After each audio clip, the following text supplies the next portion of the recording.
Tony D and Little Joan, and this is, you're still here, Little Joan? This is a screenwriter's rant on the angry black girl and her monster, filmed by Shudder. It's basically Frankenstein in the hood. Smash like and subscribe. Thank you for smash liking and subscribing. Check out my books, links in the description. Comedy horror in South Jersey. It's the Pineys, books 1 through 11. Available at Amazon.com. Don't forget, Kindle Unlimited is free. So the premise is, this girl is some kind of scientific genius. Her brother's, I don't know, he's kind of a gangster, kind of a local gangster, and he gets killed, and she uses her abilities to bring him back to life. And of course, it all goes wrong. He turns into some kind of monster, and then it gets, it's weird because you would think it would sort of follow the whole Frankenstein thing, where she would know that he's around, but like he gets away and then becomes like this thing that hides in their neighborhood that she kind of doesn't control at all, and then pretend she had nothing to do with it. I like the premise. I hate the title. The title's terrible. I mean, The Angry Black Girl and Her Monster, that's a dumb title, I think. I would call it, I don't know, anything else. But she lives in a bad neighborhood, but she's some sort of genius, and she puts together her own version of Frankenstein's monster. Written and directed by Bomani J. Story. That does not sound like a real name. Bonmani? That sounds real. J, probably. Story, your last name is Story? I've never heard of anybody whose last name was Story, but okay. So, I mean, the premise is kind of cool. I mean, I can kind of buy the premise in that, oh, okay, she's super smart, and she has a secret lab, and she uses a bunch of crazy, hand-me-down technology to bring her brother back to life. I could see it happening. I mean, not in real life, but I could buy it for the premise of a movie. So here she is sewing him up. Although I think it would have been better if it was a little more, like he gets shot in the face and head. Seems like he's really, really dead. I would have like had a, maybe he gets shot in the chest or whatever. Or, I don't know. But I guess he's rotting the whole time too. I don't know. You can't really see much. And then her family's involved too. But like, it's like she brings him back to life, and almost instantly, that's it. She's out. I'm having trouble understanding why. Like, the monster in Frankenstein had reasons for the way he acted.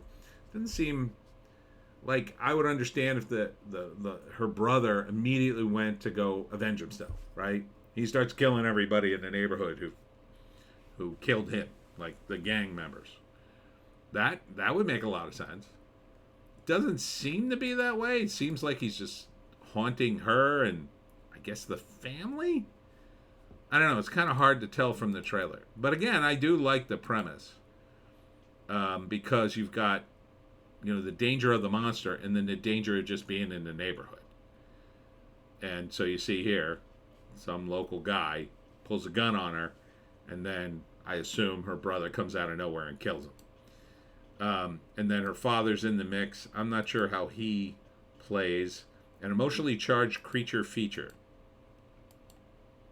Yeah, I'm not sure. I think I needed to know a little more about the brother. Doesn't really give you the impression of what he's like. Probably could have been in the trailer. The trailer's a little too insistent on trying to scare you and using this little girl who I think's her younger sister to kind of sell it, and they redo the line, he's here, and that she could see him and talk to him and nobody else can, kind of thing, because like she's seeing him through a hole in a wall. I would have liked to have gotten the lay of the land here. I get a little bit of a Wire vibe because of this scene. It's out in the middle of a courtyard, and I think it's just an open-air drug market. But yeah, see, like here's all her hand-me-down stuff. That's kind of cool, right? She brings her brother back to life using all this stuff, but he turns into a crazy monster. I mean, if you're gonna go that far, you might as well do the whole Frankenstein thing. Have her like, have her, steal body parts and make them, you know, hack them together. You know what I mean? You might as well go that far. Attached with heart, protective sleeve, the modern Prometheus. So I guess they're going for a Frankenstein, a version of Frankenstein. I mean, they're doing it with electricity. She immediately recovers the body, too. But then the body's rotting. I'm not sure. Yeah, this definitely has a Wire feel to it, doesn't it? Because this is what they did in The Wire in the first season. I guess it's a thing. Yeah, I would totally see this movie. I just wish the trailer was a little clearer.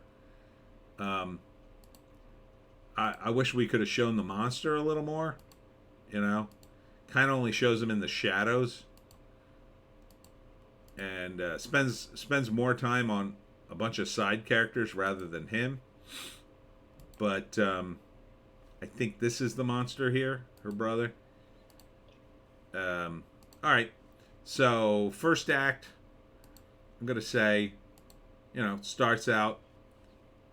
He probably tries. The way I would do it is, he runs after the gang members because that's what happens. He's running after them. They turn around and shoot at him and kill him.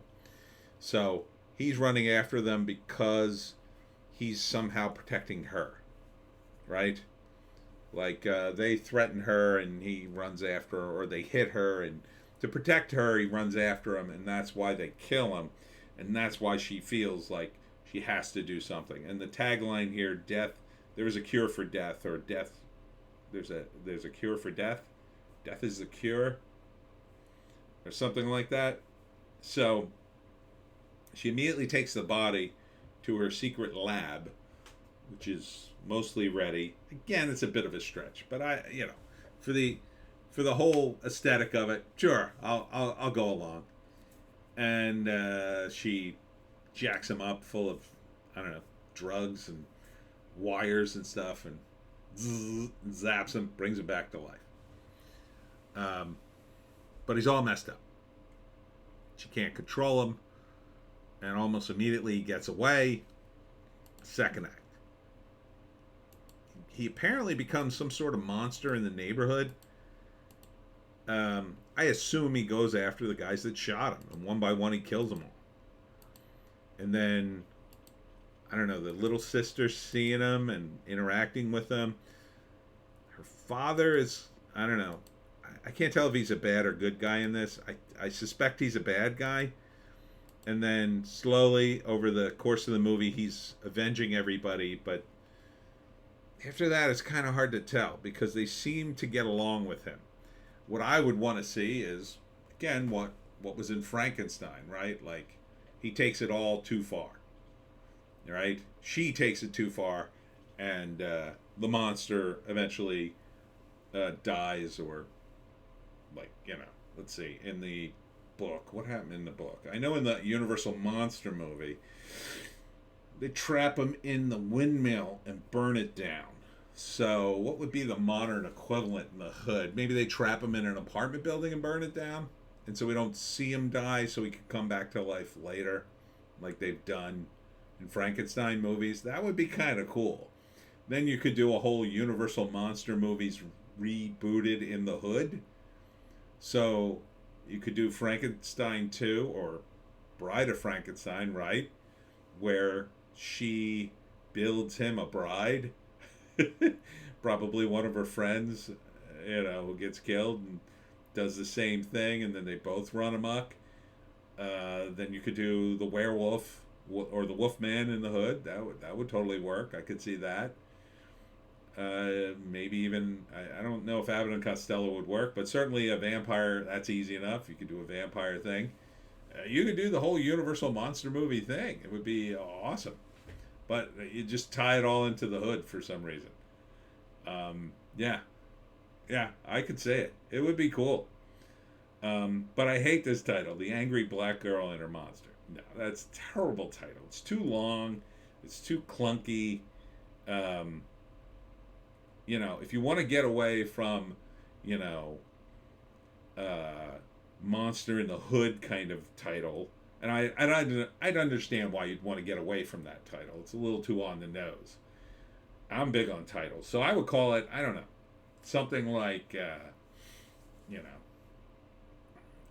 I don't know, My Brother's Revenge, or My Brother, um, um, something like that. Maybe Cure for Death. That to me would be a better title than The Angry Black Girl and Her Monster. Cure for Death. That to me is a title, and it still kind of has that same Frankenstein vibe, right? Yeah. I'm not sure what her name is in the movie. Obviously, Frankenstein is the name of the doctor, not the monster. So, yeah, I mean, you wouldn't want it to be too on the nose, but the Angry Black Girl and Her Monster is just, I don't know, it's just too long, too clunky. It sounds like a kid's movie, and it's obviously not. Um, I think Cure for Death, that would be something. That would be something. Or, like, her brother's name is Chris, like Chris Returns. Come Back Chris, or something like that. Maybe name it after the monster. Come up with a name that the characters call him when he returns. Undead Chris, whatever you want to call him. Something short, no more than like 4 syllables. This is just too long, I think. All right, let's see if there's a write-up here. Oh, here we go.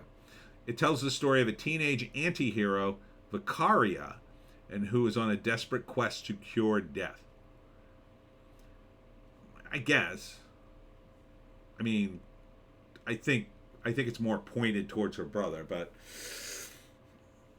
you could set it up that she lives in a really bad neighborhood and that she's seen a lot of people die, and that maybe she keeps, like, the smartest thing to lay the groundwork even more, I would say, is she doesn't just steal her brother's body, but she's stolen everybody in the neighborhood she could get her hand on, right? Mostly neighborhood pets who have died for one reason or another, and she keeps trying to bring them back to life, and they keep finding the charred bodies, and it doesn't quite work. And then, like, either her brother Chris is like the first human she tries and it works, or she was almost successful with one other person, but it didn't quite work. Maybe they like walked away or caught on fire. They stood up, but they caught on fire, and she had to make an adjustment or something. That kind of thing. I don't know. Maybe they don't have that kind of time to develop it that much, but I would like to see a little bit of a build up. But I like the premise. I think you could do different things with the Frankenstein story in this setting, and it'll be kind of believable. It's a bit of a stretch, but come on. It's kind of a fun monster thing. So Shudder, once again, doing some cool stuff. They always seem to do something cool. So Frankenstein meets The Wire, basically, we got here. I would watch this. Yeah, I would totally watch this. I think it should get a theatrical release. I think it could do well. Not sure. Let's see. Do we have a date on this? God, I just hate the title, though. No date. If it's part of Shudder, it might be on now. So look for it there if you have Shudder. Yeah, a lot of people seem to, in the comments, like it. Interesting twist on Frankenstein. Yep, I agree. And that's it for me, Tony D, and Little Joan. Check us out on Odysee, Bitchute, and Rumble for our more based take. If you can find a more based take, take it. I'll be at the Medford Library. That's the Pinelands Library on Saturday at 2 p.m. for How to Hunt the Jersey Devil. Hope to see you there, and we'll see you